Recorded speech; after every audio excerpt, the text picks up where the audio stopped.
Assalamualaikum warahmatullahi wabarakatuh. Alhamdulillahirabbil alamin wa bihi nasta'in wa la umuri dunya waddin wassalatu wassalamu ala asrafil anbiya'i wal mursalin sayyidina Muhammadin wa ala alihi wa sahbihi ajmain. Amma ba'du. Rabbi israh li sadri wa yassir li amri wahlul 'uqdatam min lisani yafqahu qawli. Salamun qawlan mir rabbir rahim. Rabbi zidni ilman warzuqni fahman. Yang terhormat Bapak Sueb MPDI selaku dosen pengampu mata kuliah Ibadah Akhlak dan Muamalah. Perkenalkan, nama saya Denia Isabel Rahayu dari Prodi Pendidikan Matematika semester 2. Sesuai instruksi Bapak pada siang hari ini, izinkan Denia untuk mempresentasikan materi tentang akhlak. Dalam sebuah hadis, yakni hadis riwayat Tirmizi, an Abi Hurairah radhiyallahu anhu, qala Rasulullah sallallahu alaihi wasallam, akmalul mu'minina imanan ahsanu khuluqan ila akhir. Yang artinya orang mukmin yang paling sempurna imannya adalah ia yang paling baik akhlaknya. Ini adalah potong hadis, wallahu a'lam bishawab. Di sini untuk kita membahas lebih lanjut maka dipertanyakan apa itu akhlak sebetulnya. Akhlak sendiri adalah sikap perbuatan yang melekat kepada diri manusia sejak lahir.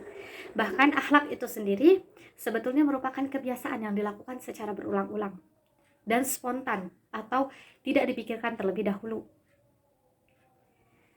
Di sini akhlak itu sendiri dibagi menjadi dua. Yang pertama akhlak terpuji yaitu mahmudah, yang kedua akhlak tercela atau mazmumah. Contoh akhlak terpuji di sini seperti sabar, tawadhu, lalu ada lagi ikhlas, pemaaf, dan memiliki rasa malu. Maksud di sini memiliki rasa malu, al-haya'u minal iman. Malu adalah sebagian dari iman. Maksudnya bukan berarti di sini malu tidak bersosial, bukan berarti tidak memiliki sosial atau seperti mengasingkan diri gitu, apalagi memilih untuk individualisme. Tapi malu di sini maksudnya kita memahami bahwa Allah Maha melihat segalanya dan kita malu melakukan larangannya. Selain itu juga ada akhlak baik yaitu bersyukur. Di sini akhlak yang tercela atau mazmumah yaitu seperti mencontek, curang, iri dengki, sombong, dan juga tidak mau memaafkan orang lain. Padahal kita sendiri tahu bahwa Allah itu Maha Pemaaf. Lalu lawannya dari malu itu berani mengumbar aib sendiri maupun aib orang lain. Di sini ada perbedaan antara akhlak, etika, dan moral. Perbedaannya akhlak itu sikap atau perilaku yang telah melekat kepada diri manusia sejak lahir dan sumbernya akhlak itu dari Al-Quran dan hadis. Sedangkan etika itu merupakan ilmu kajian yang mengatur tentang sikap dan perilaku, namun ini berdasarkan nalar. Jadi seperti kita ketika ingin mencuri, kita berpikir dulu apakah ini baik atau tidak. Nah, itu bisa disebut etika. Sedangkan moral yaitu merupakan sikap atau perilaku yang dibentuk dan baik buruknya dinilai itu berdasarkan norma ataupun aturan yang berada di masyarakat. Contohnya, jika menurut agama Islam dalam akhlak sendiri bahwa aborsi itu dilarang secara Al-Quran karena termasuk membunuh dengan sengaja. Sedangkan ada beberapa moral di luar negeri itu normanya menganjurkan mengaborsi karena katanya daripada mengandung anak haram lebih baik diaborsi. Tapi ini sangat-sangat dilarang oleh Allah Subhanahu wa taala.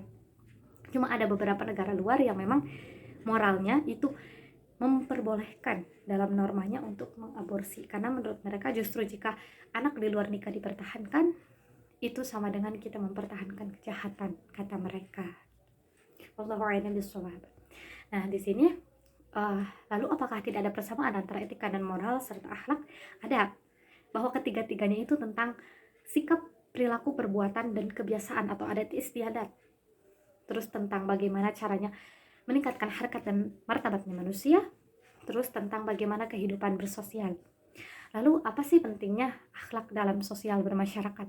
Penting sekali teman-teman, karena di sini jika akhlak kita buruk, sosial kita akan buruk. Contohnya, kita hidup di orang-orang yang memang akhlaknya itu senang beribadah, sabar, tapi kita akhlaknya pemarah.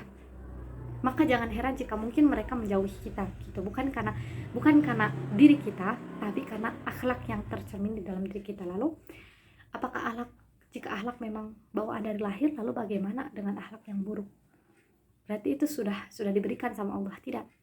Tapi itu benar-benar muncul karena keinginan kita sendiri, bukan melalui pikiran. Kalau kita berpikir, pasti kita bisa membedakan mana akhlak yang baik dan yang buruk. Itu yang disebut melekat di dalam diri manusia. Dan akhlak dipengaruhi oleh banyak hal, mulai dari faktor lingkungan, keturunan, teman bergaul, dan sebagainya. Sekian dari saya. Wallahu a'lam bishawab. Wassalamualaikum warahmatullahi wabarakatuh.